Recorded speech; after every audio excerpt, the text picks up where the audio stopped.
This video is sponsored by Brilliant. Today I found a cool extension called JupyterAI that adds a nice chat user interface to JupyterLab to ask about something in your notebook, adds magic commands to send prompts to AI models like ChatGPT, and even generates entire notebooks from a text prompt.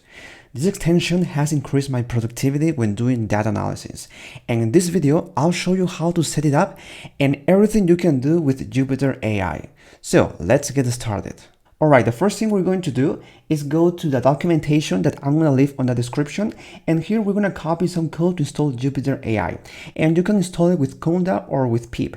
But if you're a Mac user who has the M1 or M2 Mac, I strongly recommend you to install it with Conda. So I have an M1 Mac and I'm going to install it with Conda, copying this code. So I'm going to copy this code and I'm going to open up a terminal to do this. So first I'm going to install, by the way, you need Python 3.10 or 3.8 to have this JupyterAI. And also you need JupyterLab 3 because it doesn't support JupyterLab 4. So here I'm going to run this.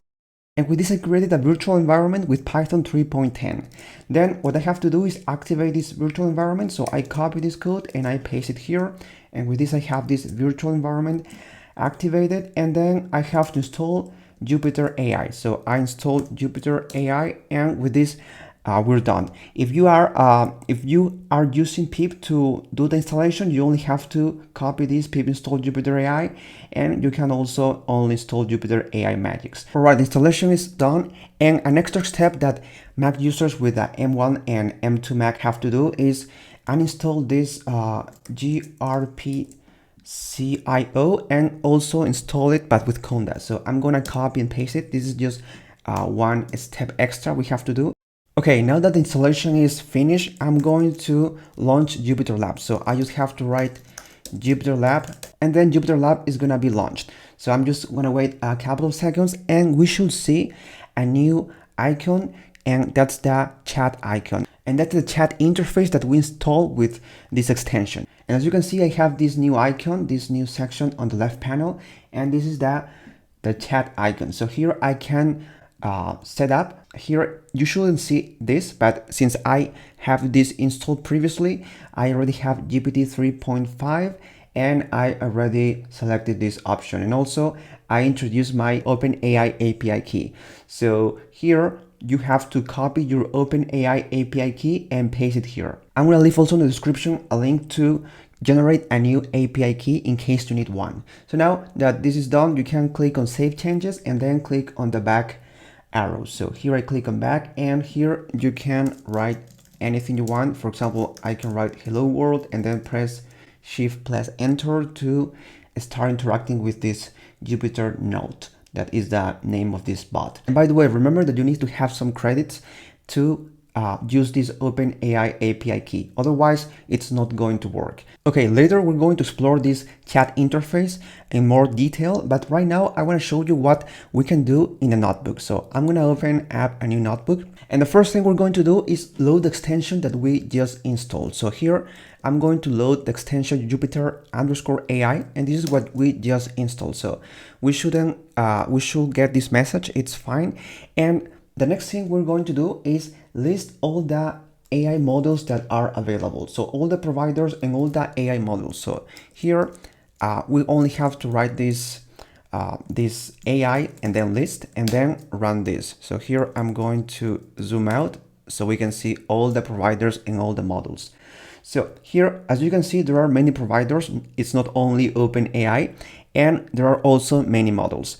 And one model we can use is ChatGPT. So what we have to do is, first, if we want to use one of the OpenAI models, we need to install the OpenAI package. So what we have to do is go here and write pip install OpenAI. So after we install this, we're going to be able to use the ChatGPT model and any model that is available on OpenAI, on the OpenAI package. So after we do this, we have to again introduce the OpenAI key, the API key that we had that we generated before. First, I'm going to delete this block, and here we have to do something like this. So we have to import OS, and then insert in the environment variable our OpenAI API key. So here I pasted my API key, which by the way, I'm going to delete after recording this video because it's not safe to share your API key. And once we run this, we're going to be able to use the magic commands that I'm about to show you. So here, a cool thing you can do inside this notebook is use the magic commands. So we can do something like this, write double percentage sign and then write AI and then type the model that we want to use, in this case ChatGPT. So after this, you can simply insert a prompt, the same prompt that you will insert in ChatGPT. So here I can type this prompt, and this prompt says something like this: a function that computes the lowest common multiples of two integers, and a function that runs 5 test cases of the lowest common multiple function. So basically, we're gonna generate some code, and we're gonna use the ChatGPT model for this. So here I run this, and we should get those two functions. All right, we got the code that we asked for, and here is the code. So here is the lowest common multiple function, and then the test case.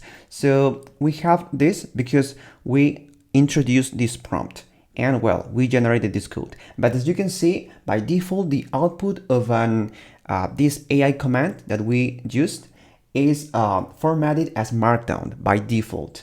But you can change the format of the output to code, Markdown, math, HTML, JSON, and text by using the F argument. And I'm going to show you how to do this. So first, I'm going to copy this prompt and I'm going to paste it below. So here I have this and I paste it. And now I can add the F argument that stands for format. And then I can specify which is the format that I want to get, in this case code. So I write code, and now instead of getting this markdown that we got before, because this is like the output is in markdown format, we're gonna get code format, and here it is. So here we run this and we got this message: AI generated code inserted below, and this is the code. So first we have the function LCM, and then we have the test cases that we asked for. So this is basically the same, but now it's not in markdown format, but it's in code format, and that's even cooler. And as I mentioned before, code is not the only format that you can use. There are also the JSON format, the HTML format, and many others. Now I'm gonna test the math format, which adds those scientific formulas that you might have come across in the past. So here I'm using again the AI command and then the ChatGPT model, and in this case I'm using the math format. So I'm saying generate that 2D heat equation in LaTeX surrounded by those dollar signs, and I don't want to include an explanation but only the equation. So if I run this, we're gonna get those cool math formulas in this format. So this is the format I wanted, and I get this because I use the math format. All right, another cool thing you can do with the AI magic command is work with code located elsewhere in the Jupyter notebook. So far we've been working with just the prompts that are located in the same cell. So here, what we can do also is work with code that is located in another cell, so elsewhere in the Jupyter notebook. And to do this, I'm gonna just write a simple for loop here. And this for loop is gonna print the numbers from 1 to 9. So here is the for loop, and this for loop is located in this cell with the input 8, and well, it generates the output 8. And now if we want to get an explanation of the code inside cell with the input 8, what we can do is use again the AI command, the magic command, and now we can use the curly braces and also a special keyword, in this case the in keyword that stands for input. So here I'm gonna paste this, and well, we use again AI ChatGPT, and then we say in this prompt, explain the code below. And here I write these curly braces that we need, and then the int, which is a special list, and there are other type of lists like the out list and also the ERR that stands for error, and that we're gonna see later. But now it's in 8, and this represents this cell. So if I say explain the code below, this is going to explain the code in this cell, so this for loop. So now I'm going to run this, and we should get an explanation of the code in cell with input 8. And as you can see, we got an explanation of what this code does. So we got that the code iterates through a sequence of numbers from 1 to 8 using the for loop and other things. So now what we can do is also use another specialist, and in this case I'm gonna use the ERR, that stands for error. So ERR, and in this case I'm gonna delete this colon and I'm gonna generate this error. And just to get an explanation of this, so here we got this 10, number 10, this is the input, and here what we can do is write ERR and then 10. So now explain the error below, and the rest is the same. So now if I run this, we're gonna get an explanation of why we got that error. And as you can see, we got an explanation, and it says that there is a problem with the syntax of the for loop because there is a missing colon. So that's what we got, and it's what the reason why we got the error. And this is basically what you can do with the AI magic command. But in case you don't want to use this magic command, you can also use the chat on the left panel to get some similar functionality. For example, if you want to get the explanation of some code, for example, if I copy this code that we generated before, we can just copy, and then if you see here on the left panel, we have an option here below this box. We have an option that says include selection, and this include selection is going to help us include this portion that we copied or we actually selected on our prompt. So if I type now, what does this code do? Question mark. Now this selection is going to be included in the prompt. We don't need to paste it. So now if I press enter, we're going to get this selection here. So that's what the include selection does. If you want to include a portion of your notebook, you only have to select it and it automatically is going to be included on your prompt. And now after some seconds, you're going to get the explanation of your code here in the chat interface. So here we see an explanation of the code, and now we got this by only chatting here on the left panel. So this is basically the same explanation that we will get with the AI magic command. But something you can only get with the chat interface is create a notebook from scratch. So you can create an entire notebook only in this chat interface. And to do this, you have to use the generate command. So you have to type generate, and then you have to indicate what you want to generate. In this case, I want to generate a demo of how to use the pandas library. So after I press enter, you're gonna get this message that says that it's gonna take a few minutes to generate this whole notebook. All right, I just got my notebook generated, and well, I got this message, and what I'm gonna do is click on this folder icon, and here's my notebook. So this notebook is titled Using Pandas for Data Analysis and was generated automatically by ChatGPT. So here I'm going to select the Python 3 kernel, and this is the notebook that was created from scratch. So we can see data exploration, data cleaning, manipulation, and all the things that you can do with the pandas library. And well, this was created in just a few minutes. So as you can see, you can get an entire notebook with all the code automatically generated by AI. And this is cool, but remember that you won't be able to understand this notebook unless you have developed both your coding skills and analytical thinking.